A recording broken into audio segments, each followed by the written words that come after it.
พ่อแม่พี่น้องได้ติดตามข่าวอยู่บ่เนาะก็เห็นข่าวเมื่อวานนี้เนาะบ้างก็เลยก็เอามาให้เบิ่งนะพี่ทุกคนก็คือคลิปที่เพิ่นได้สอบถามเนาะผู้ที่ติดอยู่ในถ้ำนะแล้วก็เพิ่นออกมาเป็นคนแรกเลยทุกคนนั่นชื่อว่าท้าวหยังเดี๋ยวเราไปเบิ่งวิดีโอนำกันเนาะแล้วก็เพิ่นก็เร่งยักซอยอีกคนที่อยู่ข้างในบ่ทันได้ออกมาเด้ทุกคนเพื่อจะให้ออกมาสู่ภายนอกปลอดภัยพ่อแม่พี่น้องเพิ่นก็ได้สอบถามหลายๆอย่างเนาะเพื่ออยากให้เขาใส่เตาอกสีได้บ่หรือว่าจังใดเนาะแล้วก็ถามอาการเพิ่นโอ้ยบ่บางดีใจหลายพี่น้องเอ้ยขอบใจขอบพระคุณกู้ภัยประเทศไทยและก็ทีมงานทุกคนที่อยู่ประเทศลาวที่ไปช่วยร่วมแรงร่วมใจกันช่วยให้เพิ่นออกมาได้พ่อแม่พี่น้องเอ้ยดีใจหลายพ่อแม่พี่น้องเนาะขอบพระคุณคนไทยทุกคนเด้อเนาะแล้วก็ขอบใจคนลาวทุกคนนั่นแหละที่ไปช่วยชีวิตเพิ่นออกมาได้ถึงว่าเบาบางจะบ่แม่นพี่บ่แม่นน้องเพิ่นแต่ก็ด้วยความเป็นห่วงเป็นใยเพื่อนมนุษย์ด้วยกันพ่อแม่พี่น้องเนาะก็เอาใจช่วยเด้อพ่อแม่พี่น้องใครที่ติดตามข่าวก็น่าจะเห็นก่อนเบาบางไปแล้วเนาะก็คลิปวิดีโอนี้เบาบางก็ออกมาขอบคุณและก็ออกมาเอาวิดีโอนั้นมาให้ FC ได้เบิ่งได้ชมนำกันพ่อแม่พี่น้องเป็นจังได๋เฮาไปติดตามแล้วก็เบิ่งวิดีโอไปพร้อมๆกันเนาะใครที่เบิ่งแล้วมีความคิดเห็นจังใดแล้วก็สามารถแสดงความคิดเห็นได้ให้กำลังใจหน่วยกู้ภัยทุกๆหน่วยงานเด้อพ่อแม่พี่น้องเด้อเนาะขอบพระคุณครับเดี๋ยวเราไปเบิ่งวิดีโอนำกันเลยเด้อพ่อแม่พี่น้องลูกสาวพ่อเฮ้ยไม่ใช่ไม่ใช่แบกถังมาบอกลูกสาวตายเลยแบกถังมาซะแมนเลยเรียกลูกสาวได้ไงมันมาทีละ2 ทางด้วยมาสำล้อลงเนี่ยเก่งว่ะแล้วมึงหันหน้าทำไมฮะโอ้หน้าจุกเก่งมากมาเนาะอันเร่งมันจะเร่งแต่ว่าอยากถามคำถามหนึ่งว่าอันพวกน้องเคยเห็นเขาเจ้าลงไปในบ่อเราลงไปตลอดเขาเจ้าลึ่งเป็นบ่มันมีบ่อนให้เขาเจ้าหลบภัยบ่มันมีบ่อนที่เขาเจ้าสามารถมีชีวิตรอดอยู่เป็นบ่แต่ว่ายันพุ่นหนาวฮะ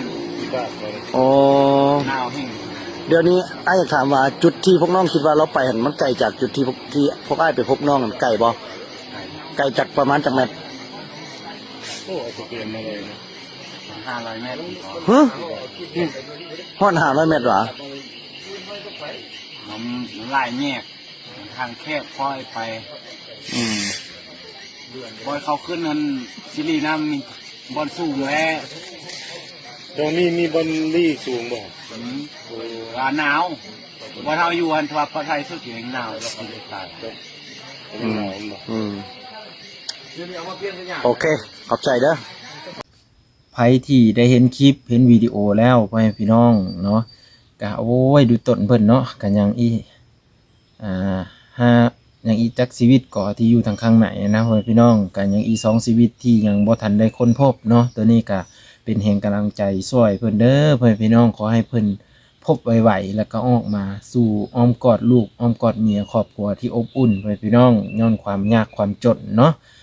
จึงดิ้นรนไปเฮ็ดเวียกที่เสี่ยงเป็นเสี่ยงตายไว้ซั่นพ่อแม่พี่น้องเอ้ยเนาะแล้วก็เหตุการณ์ที่บ่คาดคิดมันก็เกิดขึ้นไปซั่นแหละเนาะก็เพิ่นเอาชีวิตรอดจังได้แน่ในตอนที่เพิ่นติดอยู่ในถ้ำเนาะก็มีบางคนเพิ่นก็สัมภาษณ์เนาะแล้วก็เห็นเพิ่นเขียนลงอยู่ในหัวข้อของ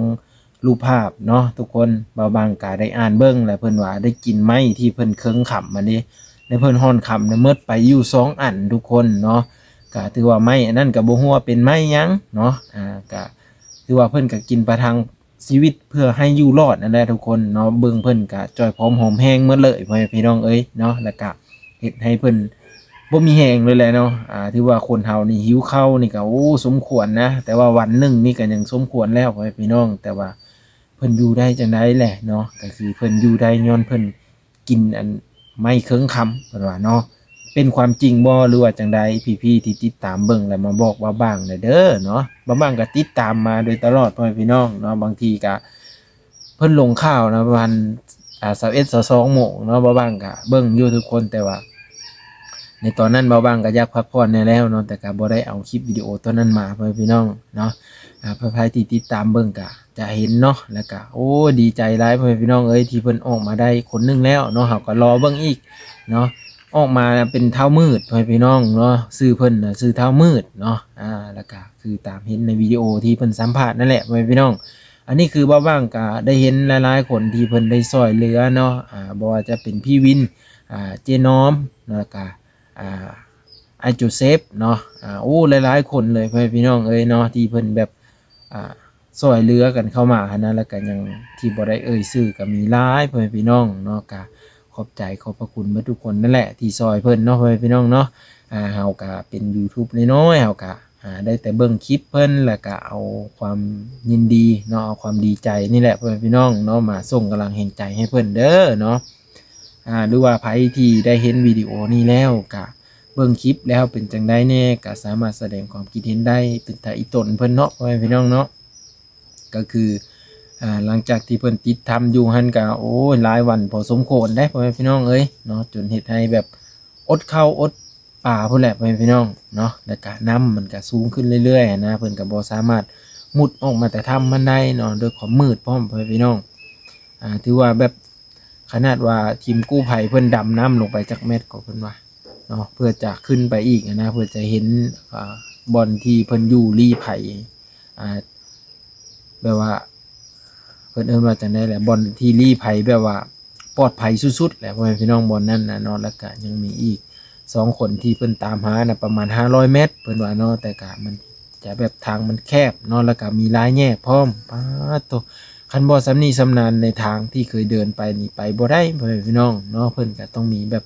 คนพาไปนั่นแหละเนาะก็คือคนที่เคยเฮาเคยออกนั่นแหละพาเพิ่นเข้าไปเพิ่นจังได้เข้าไปได้พ่อแม่พี่น้องเพิ่นจะได้กะเอาหัวใจนี่แหละเนาะสู้ๆเด้อเนาะกู้ภัยหรือว่าทีมงานทุกภาคส่วนเนาะที่ไปช่วยเหลือเพิ่นพ่อแม่พี่น้องก็ขอให้เพิ่นค้นพบแล้วก็ออกมาด้วยความปลอดภัยเนาะออกมาสู่อ้อมกอดลูกเมียที่อบอุ่นนั่นแหละเนาะ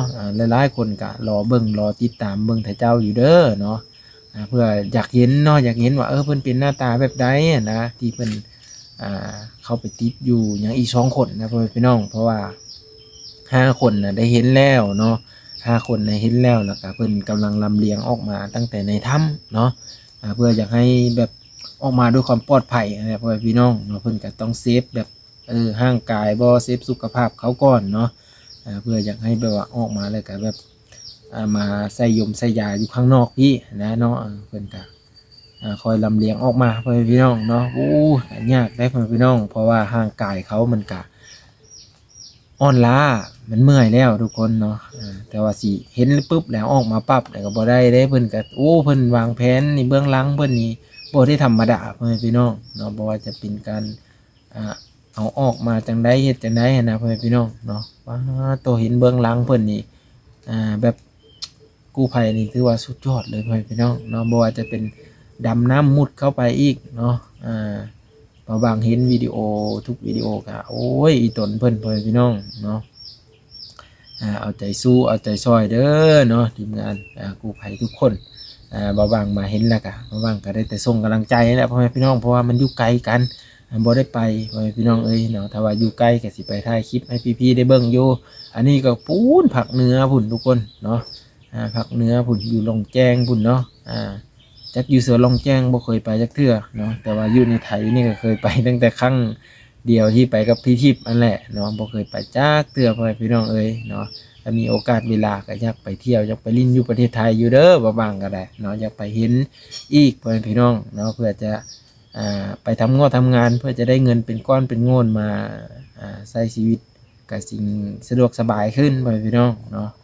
เป็นจะได้กับฝากพ่อแม่พี่น้องติดตามแล้วก็ให้กำลังใจบ้างเด้อพี่น้องเด้อเนาะเบิ่งคลิปเบิ่งโฆษณาให้แน่เนาะเพื่อเป็นกำลังใจให้อย่าลืมกด Subscribe และกดกระดิ่งไว้เด้อพี่ๆเนาะก็สนับสนุนช่องน้อยๆเด้อเนาะเบิ่งคลิปเบิ่งโฆษณาให้แน่เนาะเป็นจะได้ไผยังฮู้หยังก็สามารถแสดงความคิดเห็นได้ทุกคนพ่อแม่พี่น้องเนาะที่เห็นวิดีโอนี้บ้างขอบพระคุณเด้อครับไปแล้ว